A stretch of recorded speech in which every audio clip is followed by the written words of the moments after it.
All right, Ji, welcome back in our third session. We were talking about balance scorecard and its details and examples in the previous session. Now we are moving towards the further details of the chapter.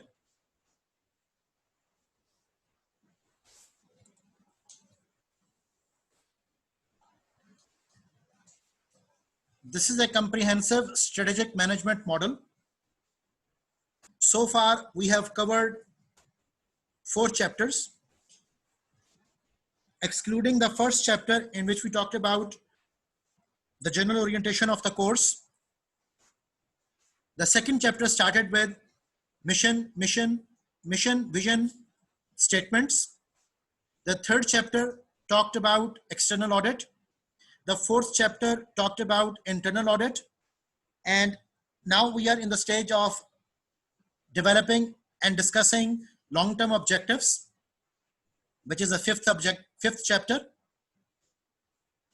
And this is again the stage of strategy formulation. Up till chapter number 6, we'll be discussing the scope of strategy formulation. And then afterwards, strategy implementation and strategy evaluation would be discussed. So let us carry on with the discussion of the chapter. After discussing the scorecards and long-term objectives, now we're going to talk about types of strategies.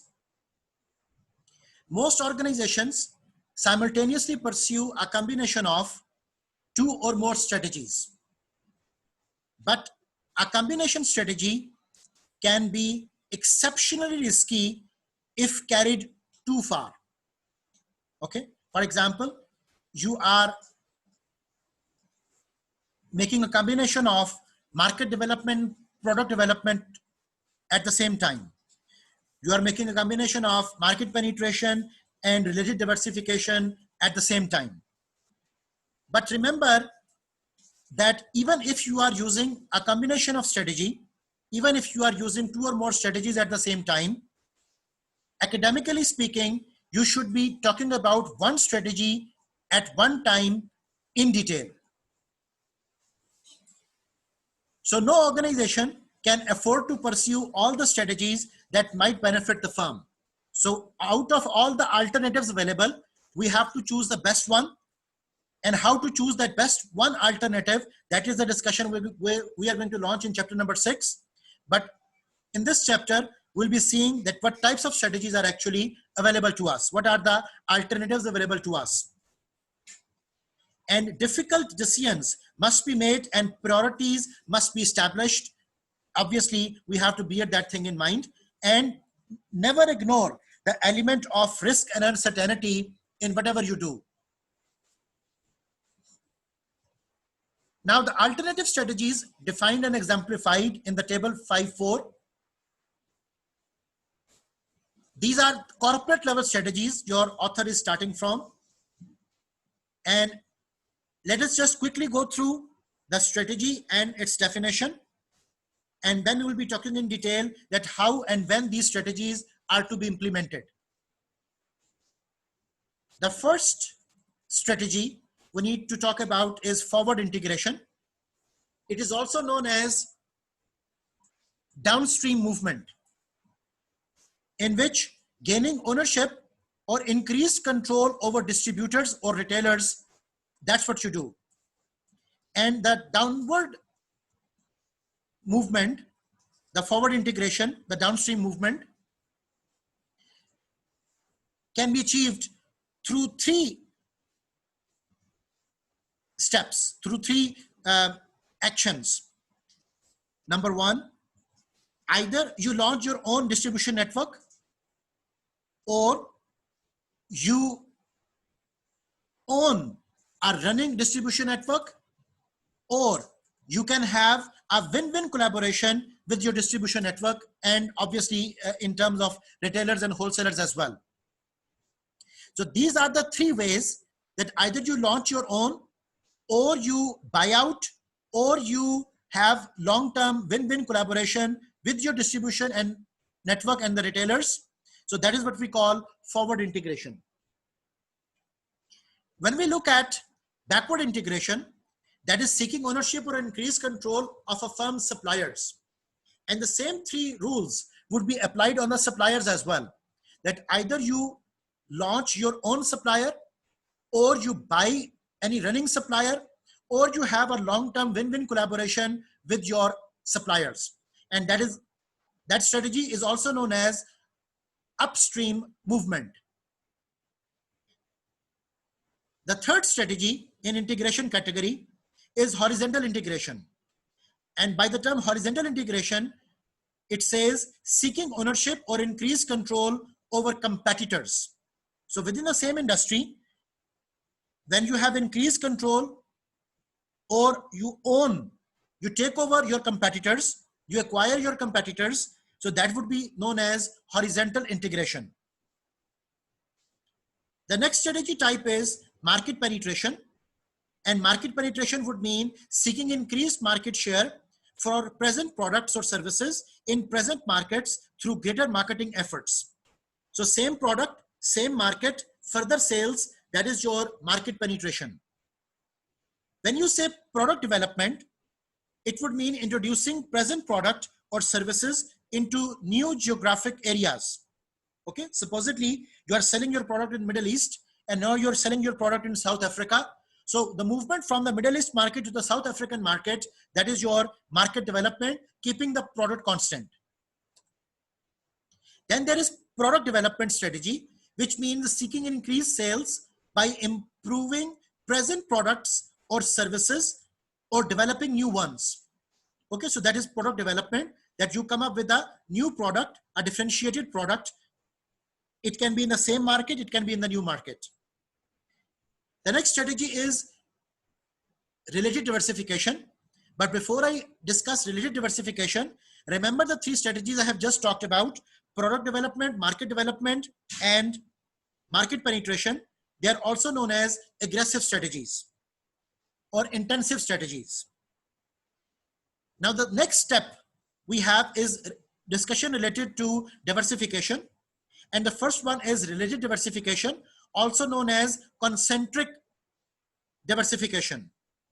So in terms of related diversification or concentric diversification, we are adding new but related products or services, which can be in relation with your raw material, which can be in relation with your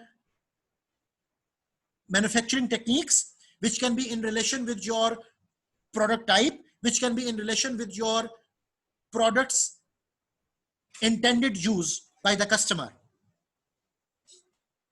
So the next category is unrelated diversification. Unrelated diversification is also known as conglomerate formation, conglomerate strategy. So unrelated diversification is adding new but unrelated products or services. Then we have another set of strategies, which are retrenchment, divestiture, and liquidation. And these three are commonly known as defensive strategies.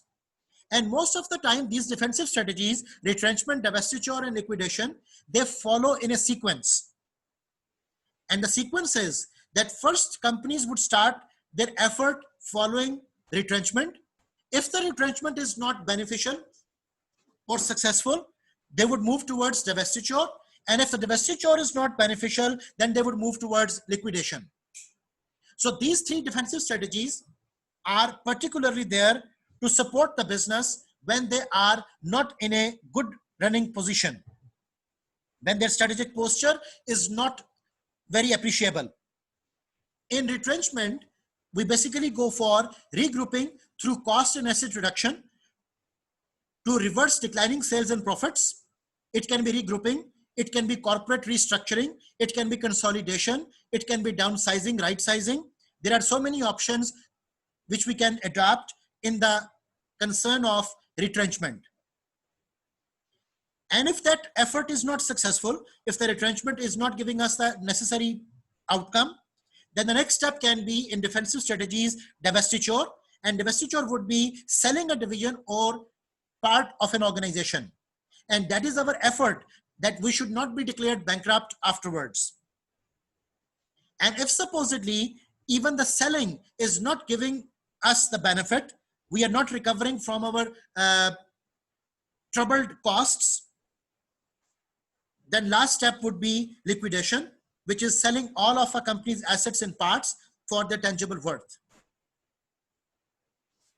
And many a times liquidation takes place once the bankruptcy is declared. And as you know, the bankruptcy would be the situation in which our total assets are less than our total liabilities.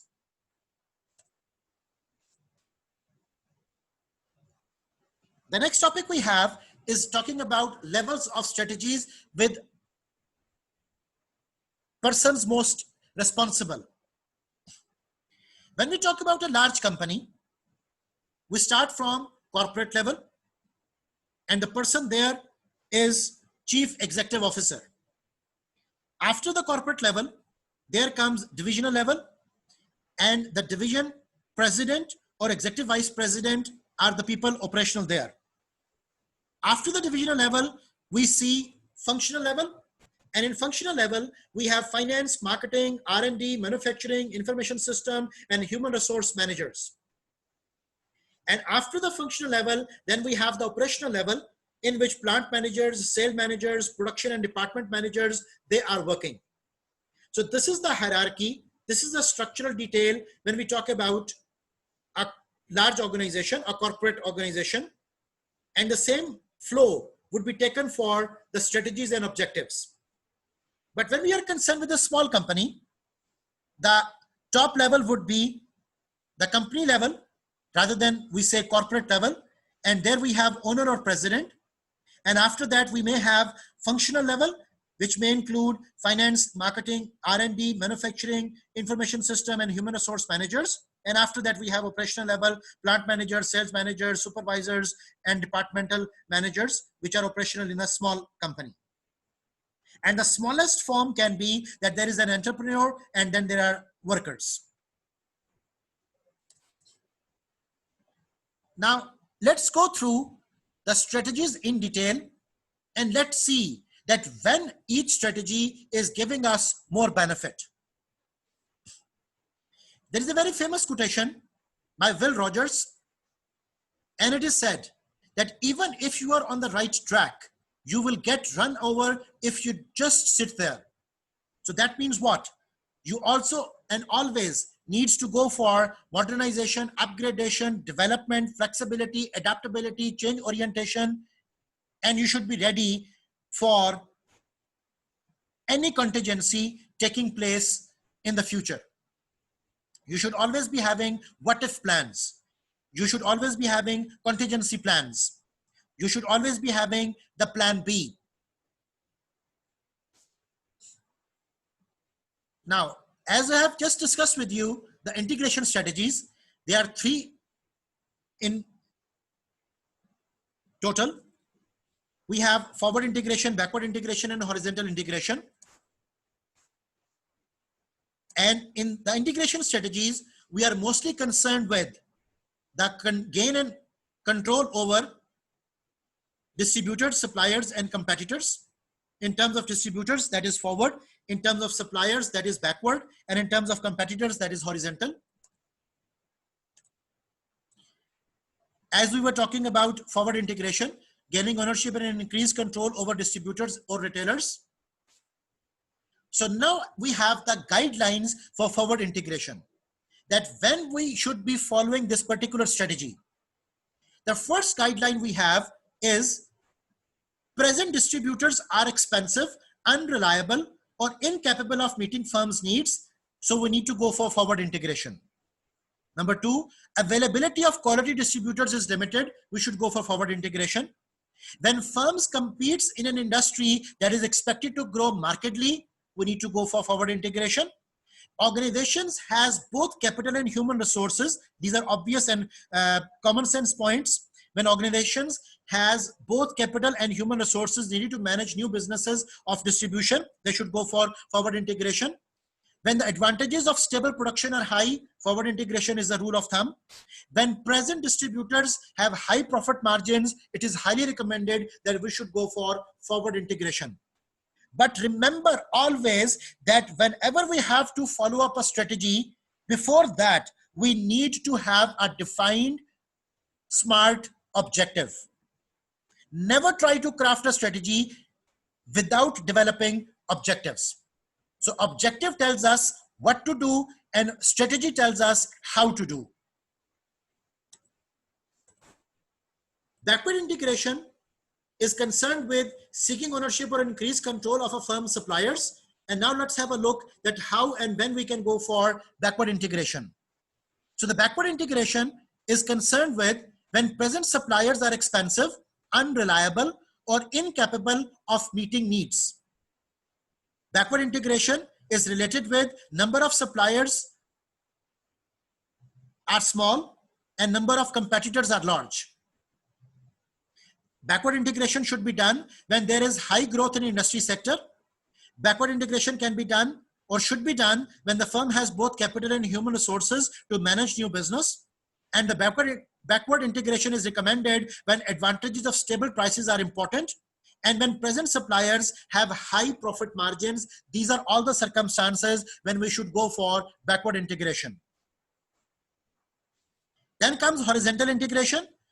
As we discussed, that seeking ownership or increased control over competitors. Now let's see when we should be doing this. The guidelines of horizontal integration are, number one, firms can gain monopolistic characteristics without being challenged by the federal government or the state laws. Particularly, we are referring to antitrust regulations, because antitrust regulations are basically challenging the monopoly, and antitrust regulations are basically preventing the rights of the shareholders. Then horizontal integration is recommended when you have to compete in growing industry. Horizontal integration is recommended when increased economies of scale provide major competitive advantages. And horizontal integration is recommended when faltering due to lack of managerial expertise or need for particular resources are there. So these are all the concerns that when you need to go for horizontal integration. Now have a look on intensive strategies. As I told you earlier, that includes market penetration, product development, and market development. So when we talk about intensive strategies require intensive efforts to improve a firm's competitive position with existing products. Starting from market penetration, which is basically seeking increased market share for present products or services in present markets through greater manufacturing efforts. Let's see when we need to go for market penetration. So these are the guidelines for market penetration. The first guideline is that the current markets are not saturated. That means that the supply is not equal to demand. When the supply is not equal to demand, that means demand is more than supply. That is the situation we are talking about. So market penetration is the rule of thumb, that you should increase your sales effort. The second guideline can be usage rate of present customers can be increased significantly. Then market shares of competitors declining while total industry sales increasing. And increased economies of scale provide major competitive advantages. These are all the conditions that when you need to go for market penetration. When we say market development, as you all know, that would be introducing present products or services into new geographic areas.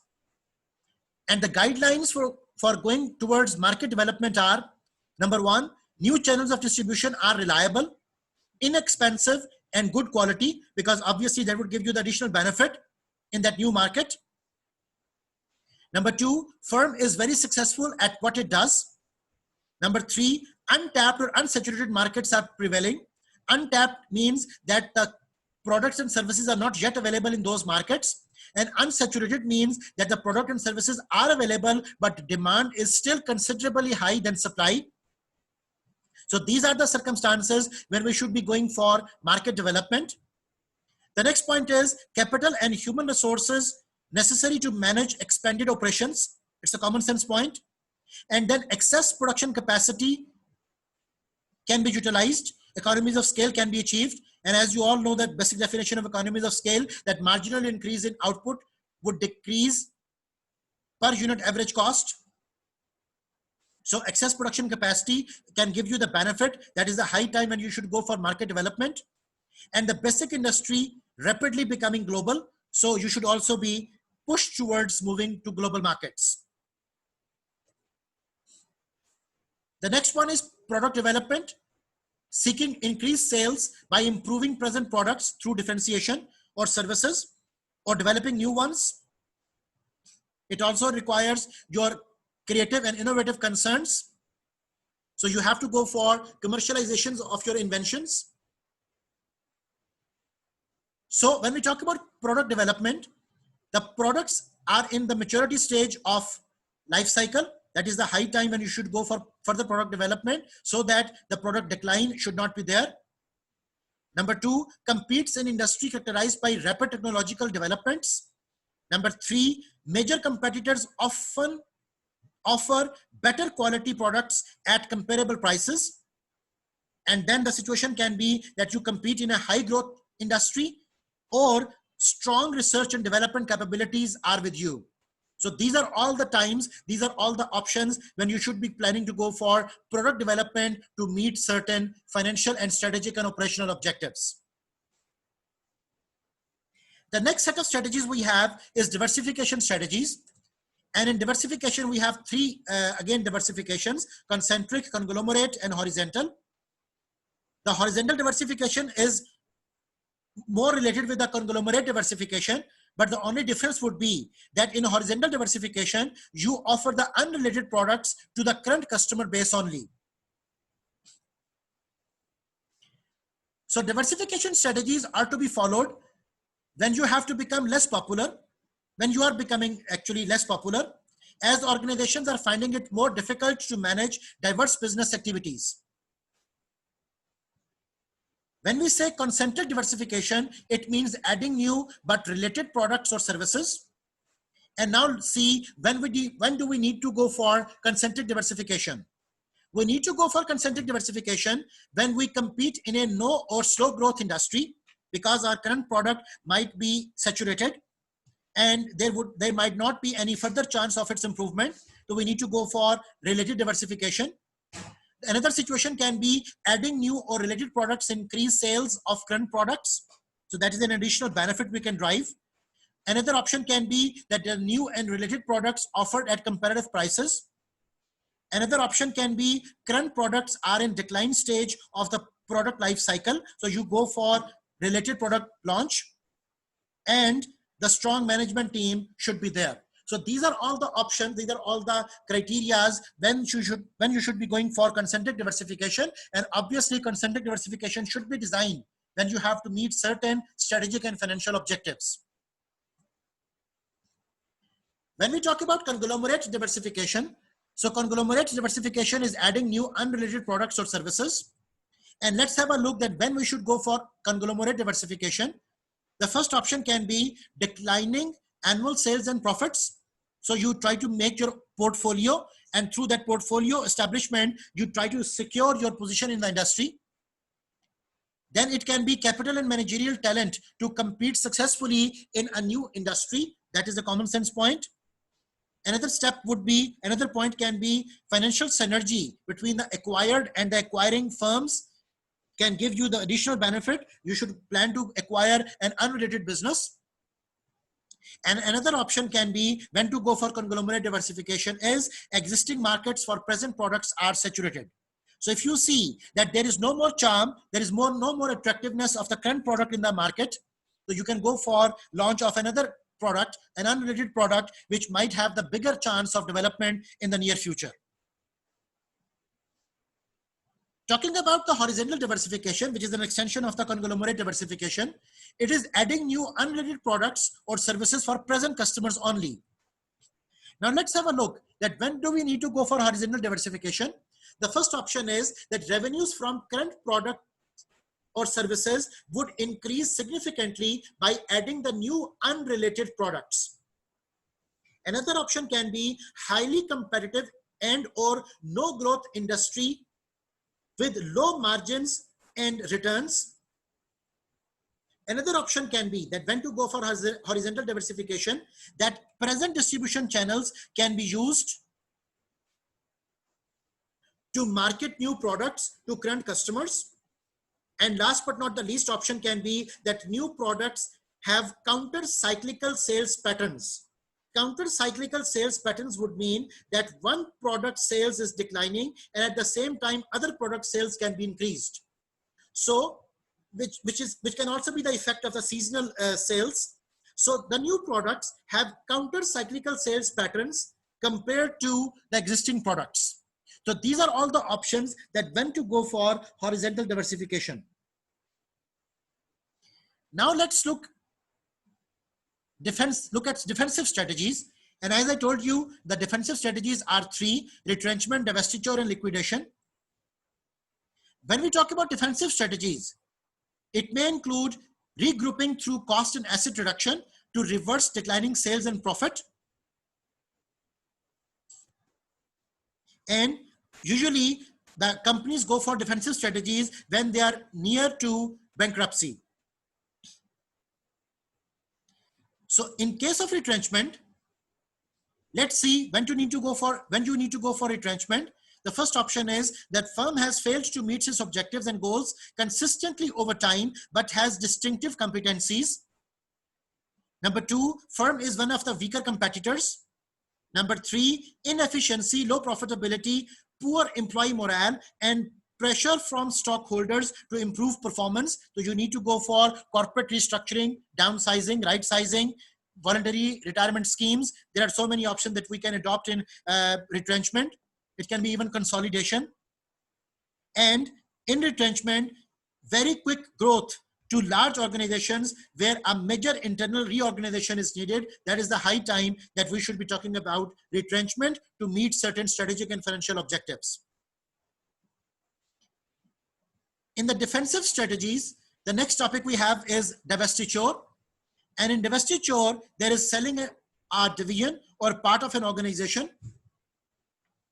Now let's have the view that when and why to go for divestiture. So the guidelines for divestiture are: number one, when the firm has pursued retrenchment but failed to attain needed improvements. As you could see, that this type of relationship was not seen in the previous strategic options. So this is unique for the defensive strategies, that we start from retrenchment, then we move to divestiture, and then eventually we'll be ending up at liquidation if needed. So the guideline for divestiture is when firm has pursued retrenchment but failed to attain needed improvements. Number two, when the division needs more resources than the firm can provide. Number three, when a division is responsible for the firm's overall poor performance. And it can be when a firm is misfit with the organization. And we can also say when a large amount of cash is needed and cannot be obtained from other sources, it is the high time and the right time that you should be selling a part of your division. Now, supposedly that your retrenchment effort and the divestiture effort was not fruitful as required. So you'll be left with only one option, which is least preferred option, but you're left with only one option, and that is liquidation. That is selling all of a company's assets in parts for their tangible worth. And let's have a look that when we need to go for liquidation. The first option is when both retrenchment and divestiture has been pursued unsuccessfully. If the only alternative is bankruptcy, as your total assets are going to be less than your total liabilities. So liquidation is an orderly alternative. And when stockholders can minimize their losses by selling the firm's assets. Okay, so these are the options at corporate level, that when and why we need to go for certain strategies to achieve our particular smart financial and strategic objectives. When we look at the Porter's 5 generic strategies, we are concerned with cost leadership in terms of low cost, then cost leadership in terms of best value, differentiation, focus low cost, and focus, best value. These topics would be discussed, inshallah, in our next session. This is end of our today's talk. If you have any question, you can ask in the chat room of stream of Google Classroom, or you can contact me through WhatsApp group. Thank you for today. See you inshallah next time.